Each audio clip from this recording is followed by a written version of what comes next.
Welcome back to Movie Explained in English.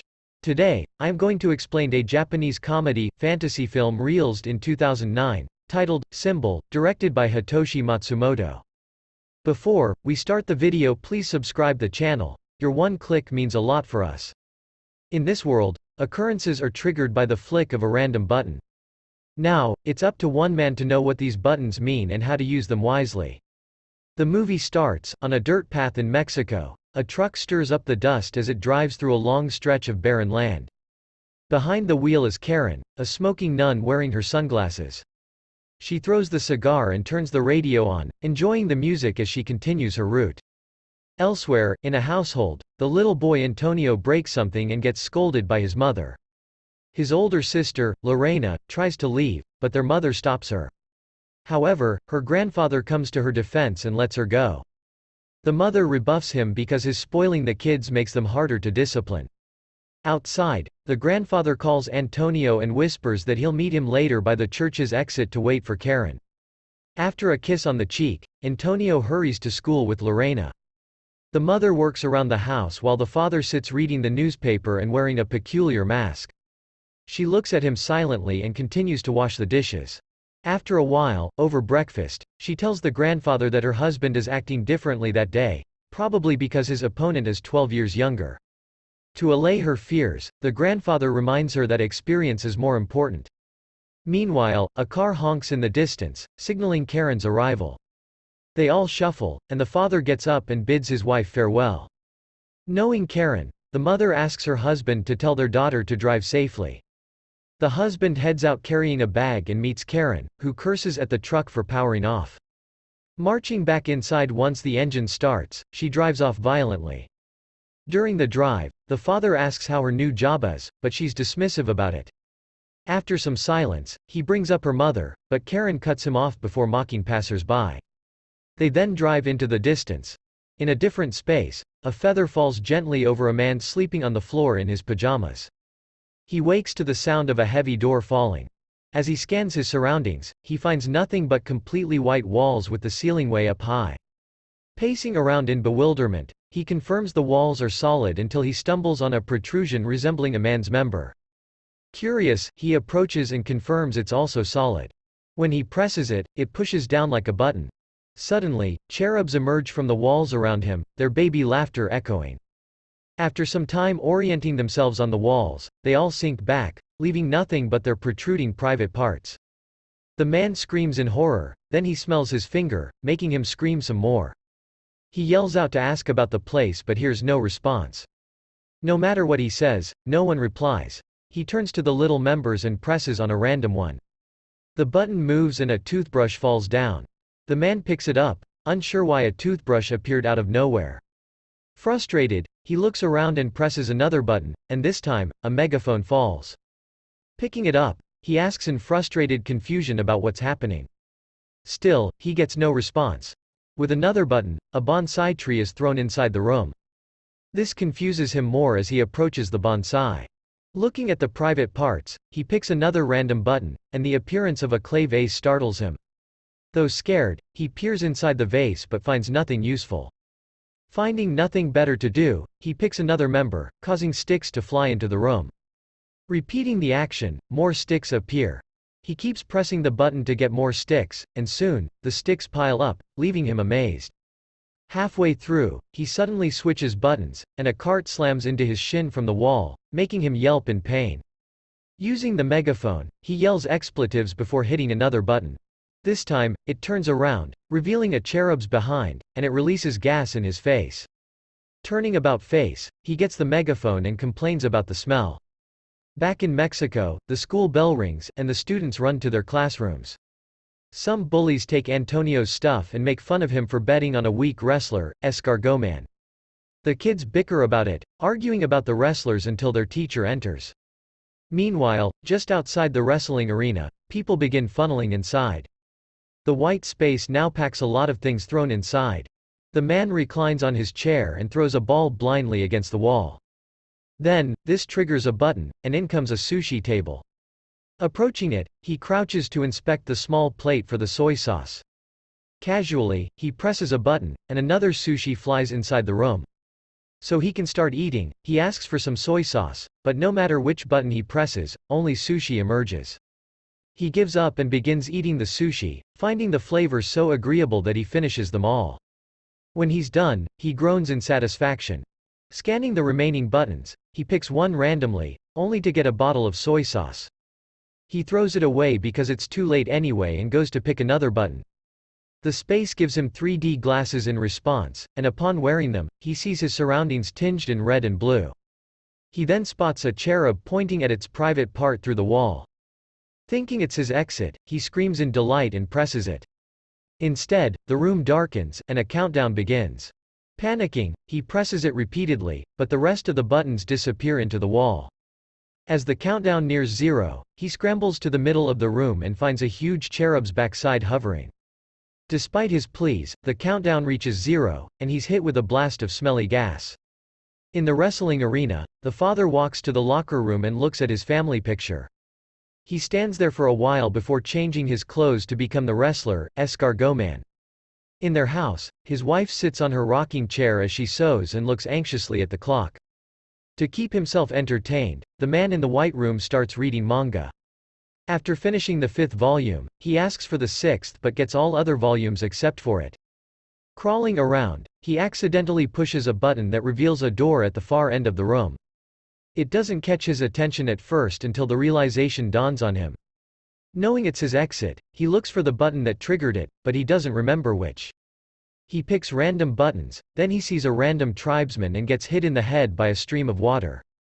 Finally, he finds the right button and screams in victory, but he discovers that the button resets, and the door disappears. He tries a few more times again, but each time, he doesn't reach the door in time. Using his wit, he decides to be resourceful and uses a fly swatter, jump rope, and a fan, but all are futile. Huffing frustratedly, he lies on the cart, presses the button, and pushes himself away. But he just wanders aimlessly. His next attempt only brings out the tribesman. Giving up on the cart, he instead observes what happens when he presses the door button.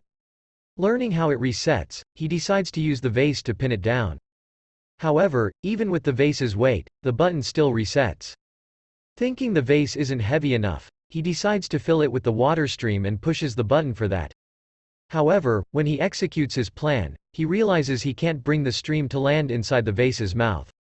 The other methods he tries to bring the water are inefficient, too, causing him to abandon the idea. In the arena, the father prays to a religious statue. His daughter, Karen, also kneels in solemn prayer inside the church. The church bell tolls, with Antonio and his grandfather sitting outside, waiting for Karen. Soon, Karen arrives to pick them up before driving off hurriedly. The father finishes donning his costume when he's told the event is about to start.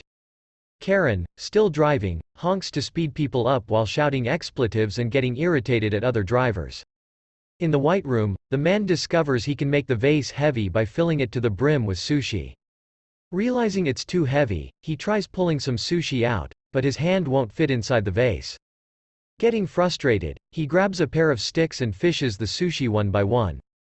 It works, but slowly, and in that time, the bonsai flowers have bloomed. Finally, the vase is light enough to carry, although barely. He sets it beside the group of buttons on the floor, but he forgets which button is which. He wrongly picks the tribesman, and he appears to slam into the vase, breaking it in two and leaving only the outline of its sushi content. Frustrated, the man yells out. Finally finding the correct button, he screams while patting it down with disassembled sushi, but the button still resets. Then, he uses duct tape, but the button rips through it. This time, he holds the button down with a metal plate reinforced by tape, but it, too, pops back up. He is almost by the door when the wall slams down, and he gets hit, causing him to scream in pain. Meanwhile, Karen's group arrives outside the arena in time. Antonio and his grandfather rush inside, but Karen chooses to stay outside. Despite everyone's noisy shuffling, they find comfortable seats in front of the ring. Back in the white room, the man awakens from under the covers and can't help but yelp.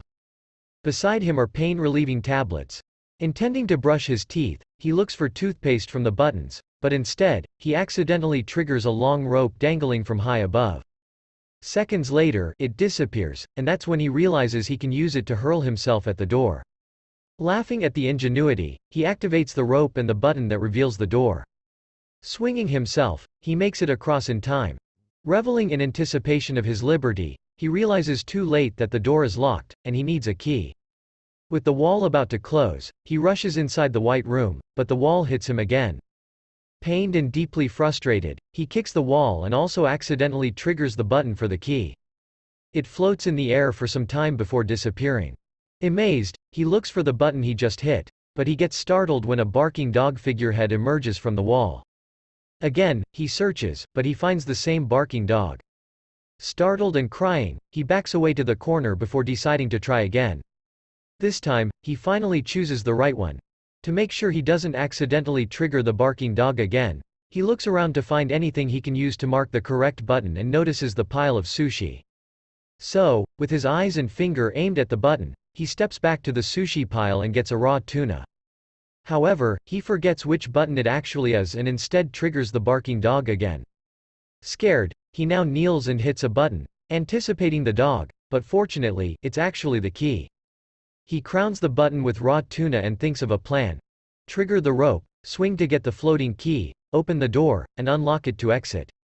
On his first attempt, the man fails. To make sure he'll get close enough to the wall to activate the key, he gets a toilet plunger. But again, his next attempt fails as he accidentally plunges the key to the opposite wall, and it disappears before he can grab it. The third time's the charm, and finally, he unlocks the doorknob. However, it still refuses to open. He looks up and sees a combination padlock he also needs to unlock. Realizing the wall is about to close, he quickly returns to the white room but gets hit again. In pain, he yells and throws the plunger, and it randomly activates a button. The tribesman comes again, and they stare at each other before he casually walks back to the wall. The man is dumbfounded, but then he realizes there's a numerical combination on the tribesman's forehead, 794. Wasting no time, the man gets to work. One by one, he changes the numbers on the combination padlock, making sure to not get hit by the wall this time around. When he finally removes the padlock, he feels victorious, but then he realizes the knob is still locked. Prying it, the door suddenly unlocks and opens. Behind him, the wall shuts tight.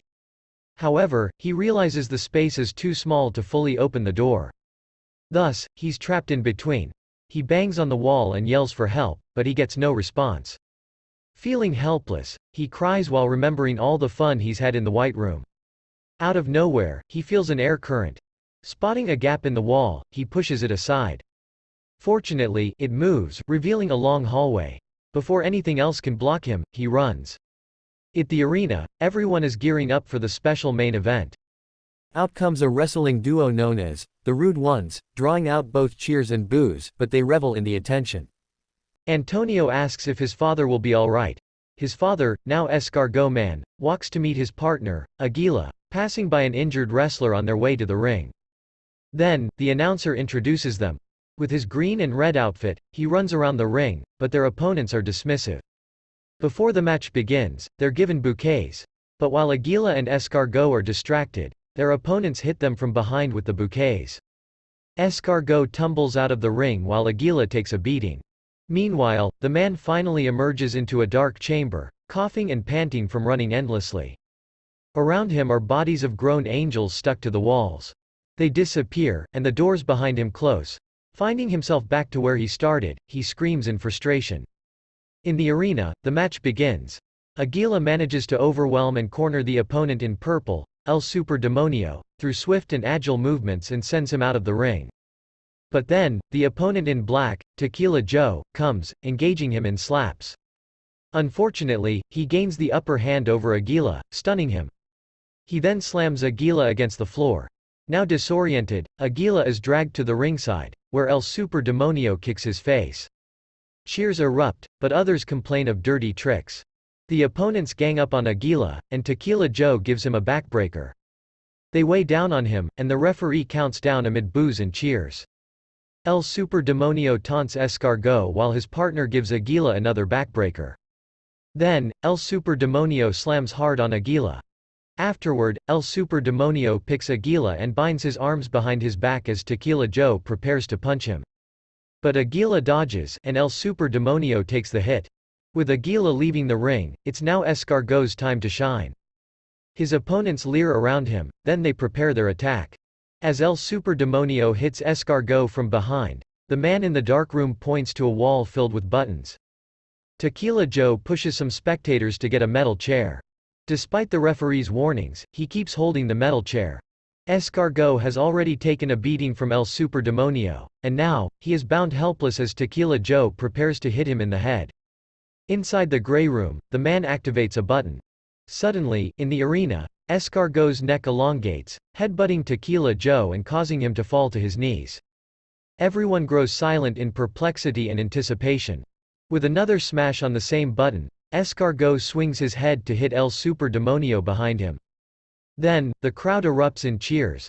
The man, too, is perplexed that nothing is appearing, unlike during his stay in the White Room. Still, he repeatedly presses the button. In the arena, Escargot unwittingly headbutts Aguila, the referee, the announcer, and even Antonio. The confused grandfather watches as Escargot flops his head to repeatedly ring the bell. Finally, the man stops and moves on. He triggers random buttons, causing real-world consequences. In a metal concert in Los Angeles, the lead vocalist breathes fire. The man's meddling interrupts a magic show in Russia where the assistant doesn't disappear as intended. And in China, a man sitting among dogs suddenly barks, upsetting the animals. Giving up, the man steps into the light source, and he notices flying figures above. Surprised to see an angel, he steps back and accidentally hits a button, triggering the blooming of a flower.